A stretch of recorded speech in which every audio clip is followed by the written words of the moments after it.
Interstate 71. Yeah. Alright, Interstate 71 has a pretty simple job. It connects 4 major cities and does that pretty well.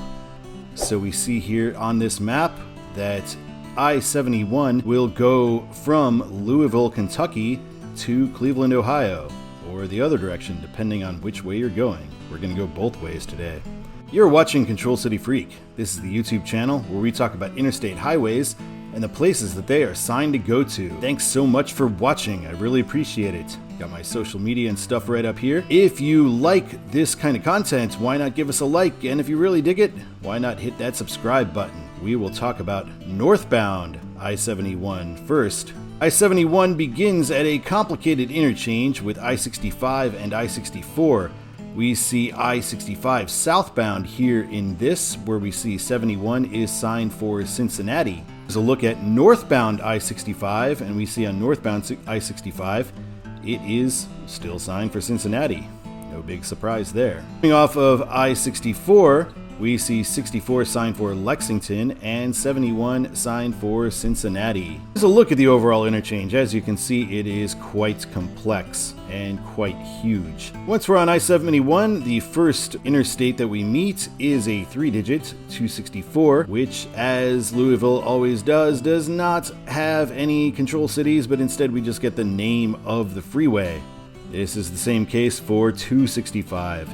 And we see 71 still signed for Cincinnati. Cincinnati is on our very first mileage sign, so it is the bottom line city all the way there. At interchanges, Kentucky, Cincinnati is also signed, so we don't need to look at any more of those. You can see this is kind of the way it works. In northern Kentucky, we meet I-75 south for Lexington, and 71 and 75 are going to be concurrent for the rest of the route through Kentucky into Cincinnati. Here we meet 275, one of the longer 3-digit interstate loops, and also one of the, I think maybe the only one to go into 3 states, since it enters Indiana as well as Ohio and Kentucky. On the Kentucky side, we see our forthcoming split with 71 and 75. 75 gets a control city with Dayton, but 71 does not yet here. Here we're crossing the Brent Spence Bridge, which is undergoing major construction. This is a little confusing too. I don't know why they put the northbound lanes on the bottom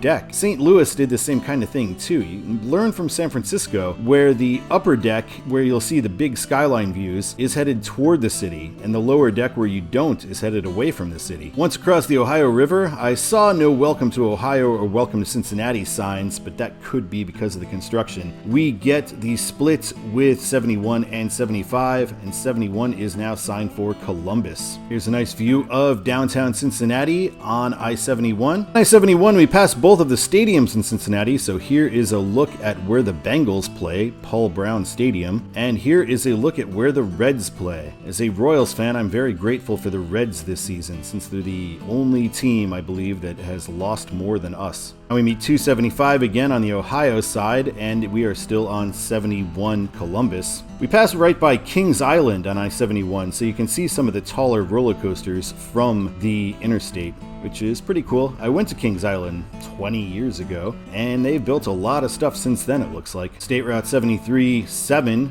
Columbus, 69 dudes. 71 maintains the Columbus signage throughout, so now we get 71 Columbus as we meet 270 on the outskirts of Columbus. Heading more downtown, we now get 71 meeting I-70. It is going to be signed for Wheeling and Cleveland. Here's a nice look at downtown Columbus, the Columbus skyline from that interchange with 70. We saw this in the 70 video pretty recently. We have major construction in downtown Columbus, so we have these orange signs, but now we get 71 Cleveland. We meet 270 again, and now we get 71 North Cleveland. Well, we continue to get 71 North Cleveland. We meet I-76, which is really just signed for Akron. Other place is for Highway 224, 76 for Akron. On the outskirts of Cleveland, we now meet 271, which is signed for Erie. Pretty interesting. A bypass all the way around Cleveland and heading up with 90 on the eastern side of town toward Erie. And we cross with the Ohio Turnpike, which is signed for Toledo and Youngstown. This is also I-80. Now we meet 480, which is signed for Toledo, Youngstown, as well as the airport. Now we meet 90 near central Cleveland, and 71 and East 90 are signed for downtown. 90 West and 490 are not signed for anything at all, at least here. And we get another look at 71 North and 90 East downtown. Weird thing though, 71 doesn't actually continue beyond 90, so I don't know why they were signing 71 on those previous signs. Seems kind of weird. 71 is ending at 90 here, and 90 is heading toward downtown. And that 71 ends sign half a mile ago proves to be true, as we are now just signed for I-90. So let's take a look the other way. Now we'll talk about southbound I-71. We are on westbound 90 at the interchange with I-77 for Akron, and we get a mileage sign for I-71 Columbus coming up. So that's letting people know if they want to get on 71, they have to stay on 90 and not take 77. Good signage there. Here we are closer to the split, and we get 90 West Toledo and 71 South Columbus. We meet 480, which is also signed for Toledo, and 71 maintains its standing of Columbus signage. I skipped I-80 because it's the same control cities as before, but I will show you a random interchange, and we see 71 is signed for Columbus on that as well. So I think we can assume Ohio interchanges aren't going to do an IDOT kind of thing. They are going to be signing these major control cities. We meet 76 again, and it's got the same cities as before because 224 is still signed for Lodi, I believe is how it's pronounced. I found a bunch of videos that had different pronunciations, so I don't know. Columbus on the bottom line here at 101 miles. In the Columbus area, we are now meeting 270 again, and 71 is still signed south for Columbus, as one would expect. We're meeting 670. 670 is signed for the airport and for Dayton. 71 now signed south for Cincinnati because we are closer to downtown Columbus here. We meet I-70 again. 70 is signed east for Wheeling, and 71 and 70 West are signed for Dayton and Cincinnati. It's kind of interesting, on this ramp intersection with I-70, mainline I-71 does come down to only one lane, although we have seen that before on other roads. Now we split with 70 again, and we get 71 South Cincinnati. On the other side of town, we meet 270 once again, and as always, 270 has no control cities, and 71 continues for Cincinnati. Not surprisingly, the mileage signs do indicate Cincinnati. On the outskirts of Cincinnati, we now meet 275 once again, which, like 270, has no control cities. Seems Ohio only does signage for 3-digit interstates in Cleveland, for whatever reason, at least so far. Uh-oh, 71 is closed ahead. Traffic take 471. Well, I don't want to do that. This is a 71 video. So we're going back in time a couple years ago on Street View when I-71 is open.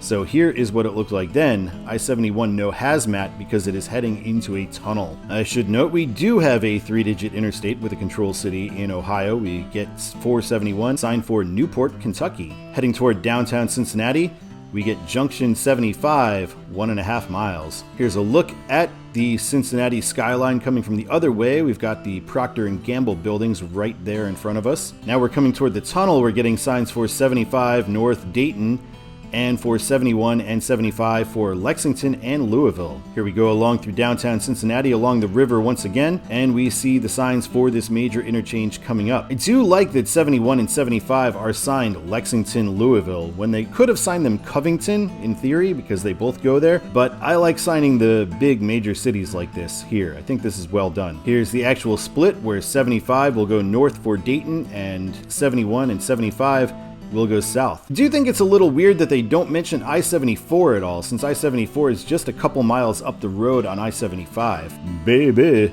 did you ever wonder?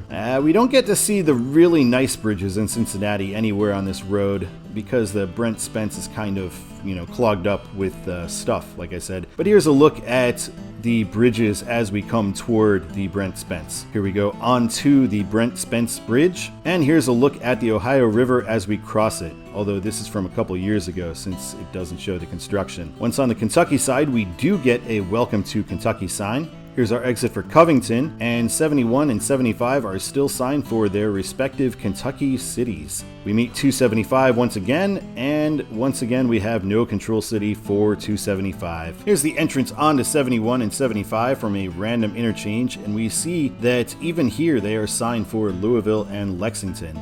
This exit I was impressed with because, wow, this is like the best fast food exit I've ever seen. Look at this. We got Skyline Chili, Waffle House, McDonald's, Wendy's, and not listed on that sign, this exit also has a White Castle and a Taco Bell. Awesome, if you like crappy fast food, which I do.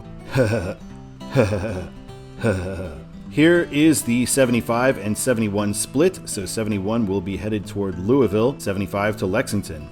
And we see at random interchanges, we do get signed for Louisville. We are meeting 265, the Gene Snyder Freeway, for the last time because we've hit all 3 Louisville roads. And now we hit 264, the Watterson Expressway, for the last time, unless I end up doing a video on that. Spoiler alert, I am not. And as we approach downtown Louisville, we get an End 71 sign right before we get to the major interchange where 71 ends. We see at this ending interchange, we have the option for 64 for St. Louis or 65 for Indianapolis or Nashville. There is no ramp for 64 East. I suppose traffic would have taken 75, but it's weird that there's no mention of that for the 264 or 265 exits either. I decided to follow the longest ramp, which went down towards 65, so now we have the choice between Nashville and Indianapolis. All right. That ends I-71, so now it's time for Todds The Way It Should Be.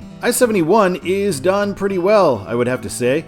We've got North, Cincinnati, Columbus, Cleveland, and Erie would be the way I think it should be. In fact, we could leave Erie off because we don't actually get to downtown Cleveland. So this is, in fact, the way it should be, the way that it is.